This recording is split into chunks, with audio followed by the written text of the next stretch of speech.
Les États africains sont résolument engagés à œuvrer pour la renaissance africaine.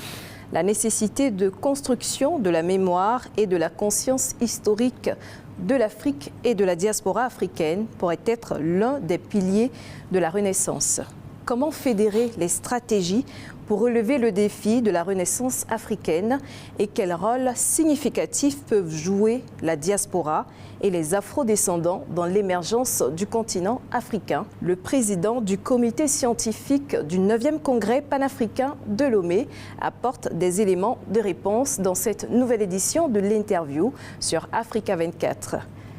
Monsieur Gervais Nyaka Logoké, bienvenue sur Africa 24. Oh, merci beaucoup. Avant d'aborder le thème de la Renaissance africaine, revenons sur les notions de diaspora, d'afro-descendants et de panafricanisme. Que revêtent ces différentes notions pour vous? Le panafricanisme comme idée, action, processus, politique publique, idéologie, philosophie, met l'accent sur la solidarité entre les peuples africains et l'unité du continent africain, d'un continent dont les peuples ont été dispersés à travers le monde à partir de la traite négrière.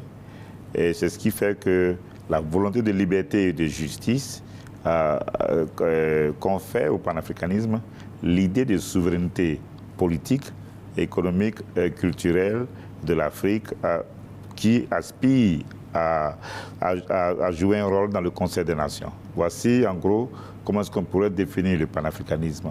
Il y a des concepts qui vont avec le panafricanisme.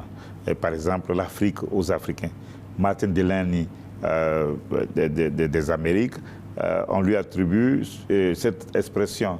Ou encore la question de la personnalité africaine, encore des Amériques de Edward Blyden, ou bien la notion du retour à l'Afrique, qu'on appelle en anglais le Back to Africa Movement, dont le plus grand, le plus fameux, le plus célèbre de ce courant est Marcus Garvey du XXe siècle, mais c'est un mouvement qui a marqué les Amériques pendant au moins 200 ans. Alors, dans ma définition du panafricanisme, je parle de ces trois courants précurseurs. Le pannégroïsme, qui met l'accent sur la responsabilité historique des Noirs d'Amérique vis-à-vis de l'Afrique.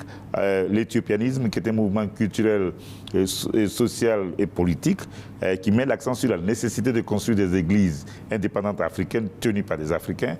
Ce mouvement s'est inspiré de African Methodist Episcopal Church, créé aux États-Unis par les Nord-Américains, et naturellement le Back to Africa Movement, qui mettait l'accent sur le retour en Afrique des peuples de descendance africaine pour construire l'Afrique, pour apporter la chrétienté à l'Afrique et surtout pour pouvoir sortir de l'environnement cauchemardesque des Amériques. Et donc, voici tout ce qu'il faut savoir. Cela m'amène à parler donc de la question de la diaspora. Il y a plusieurs définitions de la diaspora. Diaspora, c'est le fait d'avoir des gens d'un pays ou bien d'un espace qui vivent dans un autre espace. Donc, dans le cas de l'Afrique, on pourrait diviser la diaspora en deux grands groupes. La diaspora des fils d'Afrique nés sur le continent africain, pour des questions politiques ou des questions économiques qui sont retrouvées ailleurs, et ou encore l'autre catégorie, les descendants d'esclaves qui sont dans les Amériques et qui sont un peu partout à cause de la traite négrière. Voilà les deux grandes catégories, mais on les appelle tous la diaspora. Ou encore des Noirs d'Amérique qui viennent vivre en Afrique. Donc tout cela, ça fait partie de cette notion de diaspora. Voilà un peu ce qu'il faut savoir quand on parle du lien de la diaspora, du panafricanisme et de la question de Renaissance. En tant que président du comité scientifique du 9e congrès panafricain de Lomé, quel bilan peut-on faire ou faites-vous de la rencontre de Bamako? Ok, avant de répondre à la question, il faudrait savoir que quand la première conférence panafricaine a eu lieu en Angleterre sous le leadership de quelqu'un du Trinidad, Henry Sylvester Williams, en 1900, le panafricanisme allait connaître une certaine évolution. Et donc quand vous étudiez l'histoire du panafricanisme, vous allez voir qu'il y a des catégories de rencontres qui avaient lieu avec des noms différents. Marcus Garvey, par exemple, organisait des rencontres qu'on appelait les conventions. W.B. Du Bois a organisé des rencontres panafricaines qu'on appelait des congrès panafricains. Henry Sylvester Williams a organisé la première conférence en 1900 qu'on appelait conférence panafricaine. Kwame Nkrumah, qui est allé à Lincoln University, et donc qui a été exposé au panafricanisme, et donc quand il allait devenir le premier ministre du Ghana, allait enclencher une nouvelle série de rassemblements panafricains qu'on appelle la conférence de tous les peuples africains. En 1958, une très grande conférence dont parfois les gens ne parlent pas parce que, pour une raison ou bien pour une autre, on ne parle pas trop de cela. Il y en a même eu 3, 58, 60 en Tunisie et 61 en Égypte. Alors,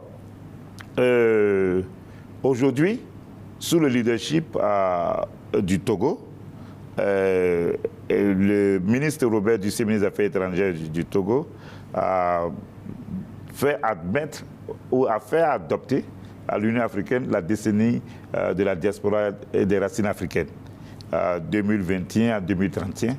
Et dans ce contexte-là, le Togo, encore sous le leadership du ministre Robert Dussé, a décidé d'organiser le 9e congrès panafricain qui s'inscrit dans la tradition des rencontres panafricaines organisées par W.B. Du Bois, 1919, 21, 23, 27, 45, et après, des gens organisés des conférences, des congrès panafricains sur le continent africain, 74, 94, 2014, 2015. Et donc, c'est dans la tradition de ces rassemblements panafricains appelés congrès panafricains, dans la continuité historique panafricaine de W.B. Du Bois, que le Togo a décidé d'organiser le 9e congrès panafricain. Et donc, à l'occasion de ce congrès, il a été décidé par les autorités de l'Union africaine et un certain nombre de pays africains qu'il fallait organiser 6 conférences régionales, les 5 régions d'Afrique, le nord, le sud, l'est, l'ouest et le centre, et puis une rencontre pour la diaspora en dehors de l'Afrique. Et il a été décidé, donc, grâce au leadership du ministre Dussé, que cette rencontre de la diaspora ait lieu au Brésil. Et cela va se tenir du 20 au 22 mai 2024 au Brésil.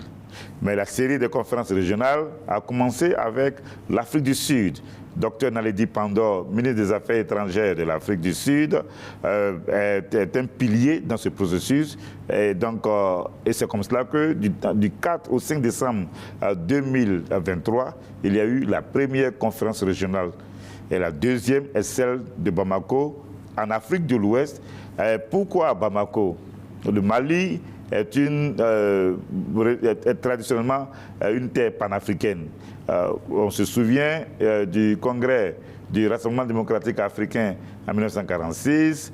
On se souvient du travail qui a été abattu par les pères fondateurs du Mali, dont le premier président Modibo Keïta, qui, aux côtés de Kwame Nkrumah de Sékou Touré, ont travaillé à mettre sur pied l'Union Ghana, Guinée, Mali.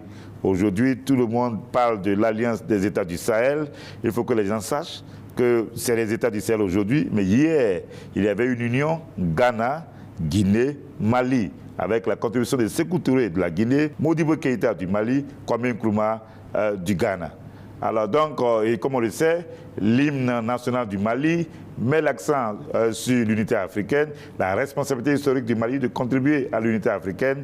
Et maintenant, au moment où le panafricanisme est en train de reconnaître un certain renouveau, que le Togo est engagé dans une certaine forme de diplomatie qui s'inspire de la sagesse africaine pour pouvoir contribuer à l'avancée de l'Afrique, au moment où, en Afrique du Sud, Malema parle de la justice économique, au moment où les États du Sahel revendiquent le panafricanisme, au moment où, autour du procès de Laurent Gbagbo, les Ivoiriens et les panafricanistes se sont mobilisés pour que Gbagbo Laurent soit libéré de la CPI, au moment où il y a les révolutions citoyennes Sénégal et dont j'ai parlé dans les États du Sahel, en ce moment-là, au moment où il y a la campagne contre le franc CFA, au moment où il y a la campagne pour le retrait des bases militaires étrangères en Afrique, le Mali se dresse et symbolise la dignité et la fierté de l'Afrique. Au XXIe siècle, le Mali devient donc le porte-étendard du panafricanisme. Le Mali devient le flambeau du panafricanisme sous le leadership du colonel Assimi Goïta. Donc, pour être vrai avec nous-mêmes, en Afrique de l'Ouest, cette conférence panafricaine régionale de l'Afrique de l'Ouest ne pouvait pas s'organiser en dehors du Mali. Et c'est pour cela que nous sommes venus au Mali et c'est pour cela que nous avons organisé cette conférence. Une longue précision, mais qui était importante pour que les uns et les autres comprennent. Alors, la conférence a eu lieu pendant 2 jours. Justement, oui. Vous êtes intervenu au cours d'un panel qui a traité de comment fédérer les stratégies pour relever les défis de la Renaissance africaine. Quels sont les points essentiels que vous relevez? C'est une conférence de haut niveau. Il y avait... bon, on ne peut pas tellement dire que les jeunes étaient représentés comme on le souhaitait. Les femmes étaient présentes, même si elles n'étaient pas un grand nombre. Mais des différents groupes des peuples africains étaient là. On a par exemple vu un Malien qui vit au Japon, qui était président d'une université au Japon. Donc des gens sont venus de l'Europe, de l'Angleterre, des États-Unis, et puis des différentes parties. Pierre Lumumba était là de l'Afrique de l'Est, Brian Kagoro de l'Afrique du Zimbabwe, donc de l'Afrique australe, et puis bon, bien d'autres. C'était un véritable moment d'échange d'idées, de grandes intelligences et de grandes propositions. Généralement, quand les gens vont dans ces rencontres, tout le monde a envie de parler je voulais dire ça en anglais, tout le monde a envie de parler du what. Voilà, qu'est-ce qu'il faut faire? Et généralement, les gens oublient qu'en toute chose, il faut toujours une méthodologie d'approche. Et c'est ce que j'ai essayé de faire. Donc moi, j'ai parlé de comment arriver à tout ce que les gens allaient proposer ou à tout ce que les gens ont proposé. Donc mon intervention reposait donc sur 5 points. Le premier élément, et d'ailleurs le ministre Aboulaye Diop a fait dans son discours d'ouverture, il en a parlé d'ailleurs. Le premier élément, c'est que nul n'a envie de s'associer à l'échec.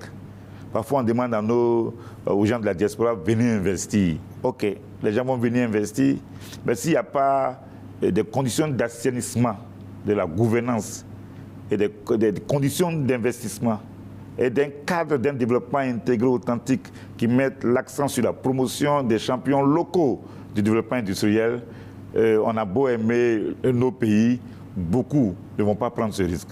Donc pour moi, la première condition, c'est que les Africains doivent proposer des modèles de succès. Et donc les exemples que j'ai donné l'exemple du Ghana de Kwame Nkrumah, et puis j'ai donné l'exemple donc de Mandela. Quand 2 leaders, l'un en 1957, l'autre en 1994, quand ils ont pris le pouvoir, et donc on a vu la diaspora, du part des afro-descendants, que ce soit autant de Kwame Nkrumah ou autant de Mandela qui se sont impliqués pour que effectivement les afro-descendants aient un regard beaucoup plus soutenu, un engagement plus soutenu vis-à-vis de l'Afrique à travers ces 2 pays.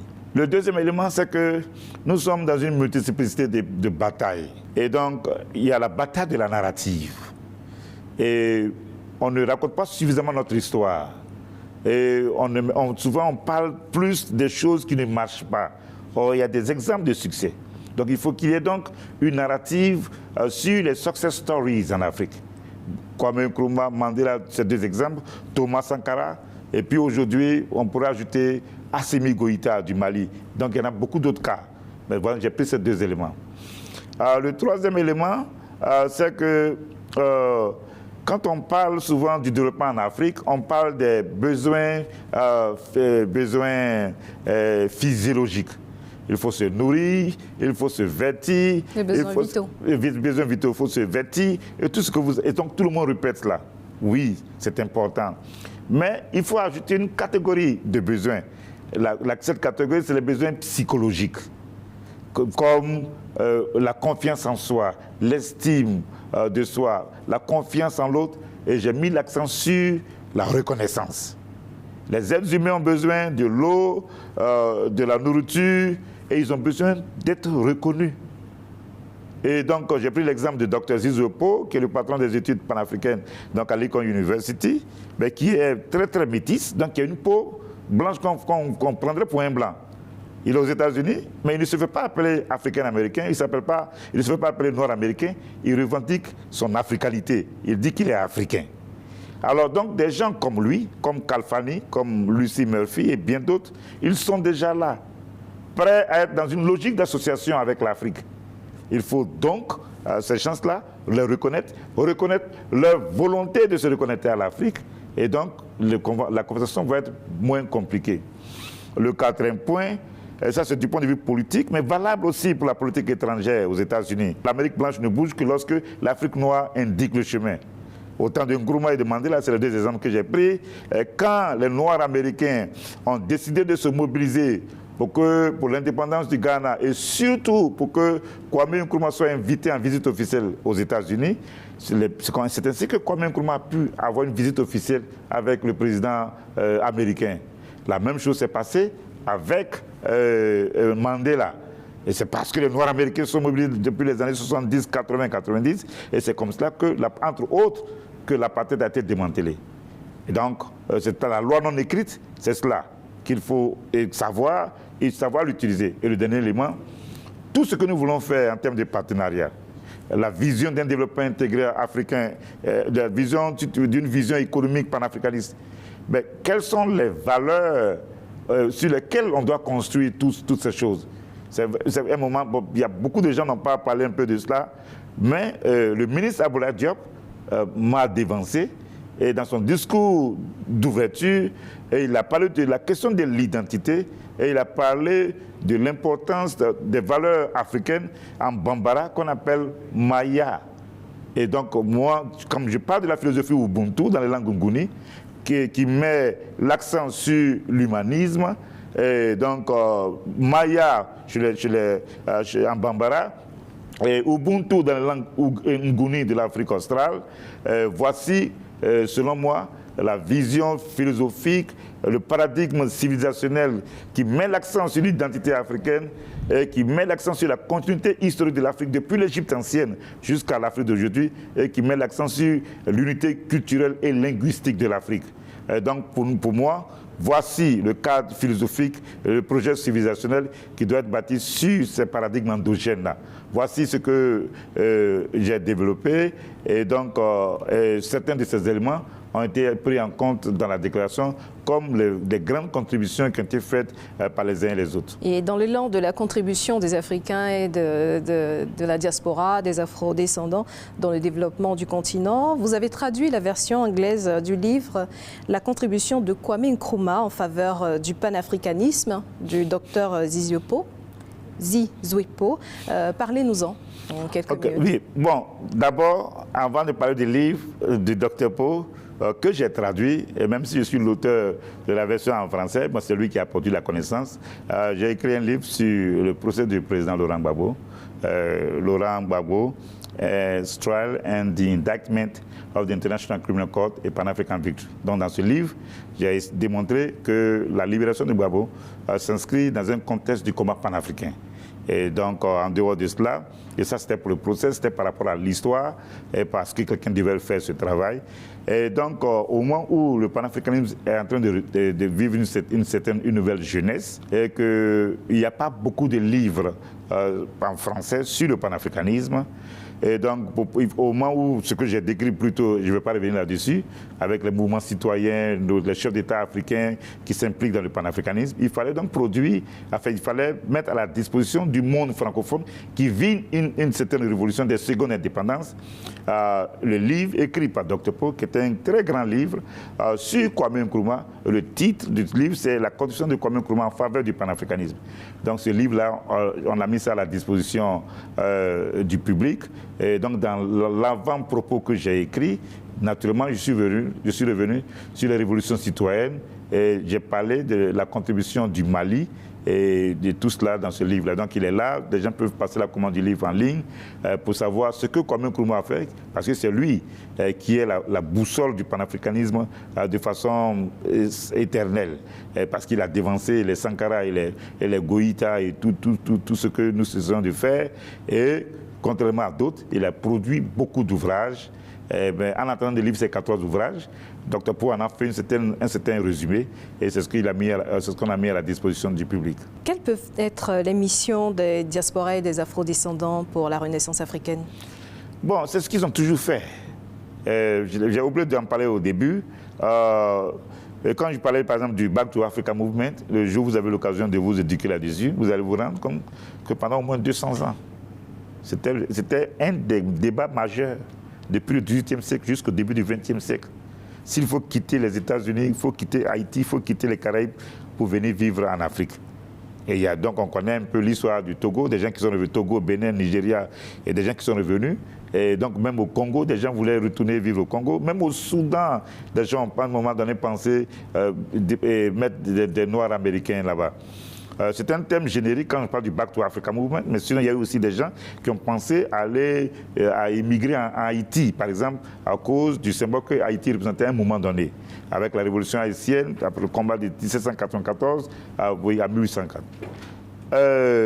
Maintenant, et donc, certains ont essayé, et donc c'est une contribution qui se fait à plusieurs niveaux, du point de vue émotionnel, du point de vue spirituel, du point de vue intellectuel, du point de vue du développement communautaire. Et donc, ce qu'on veut, c'est qu'il y ait davantage de descendants africains qui s'impliquent dans le développement de l'Afrique. Comme nous sommes tous dominés, et qu'il y a une certaine tension que les Occidentaux ont créée, et qu'il y a un certain complexe que nous avons, et il y a une certaine je ne dirais pas animosité, mais un certain doute qui existe dans nos relations. Donc on ne voit pas autant de Noirs américains investir en Afrique comme le font les Blancs. Les Occidentaux le font parce qu'ils sont dans une logique impérialiste. Et donc, voilà ce qui s'est passé. Et donc, c'est la même chose que nous voulons. Donc, tous ceux qui sont à l'extérieur, cela se fait, mais les gens n'arrivent pas à quantifier et à mesurer. Mais on veut que cela se fasse davantage et on veut qu'il y ait plus de lumière là-dessus pour que les gens sachent que ce développement de la diaspora doit se faire avec des intelligences en dehors du continent africain et aussi et surtout avec les intelligences à l'intérieur du continent africain. Merci M. Gervais Nyaka Lagoké d'avoir été l'invité d'Africa 24. Merci à toutes et à tous d'avoir suivi cette édition de l'interview.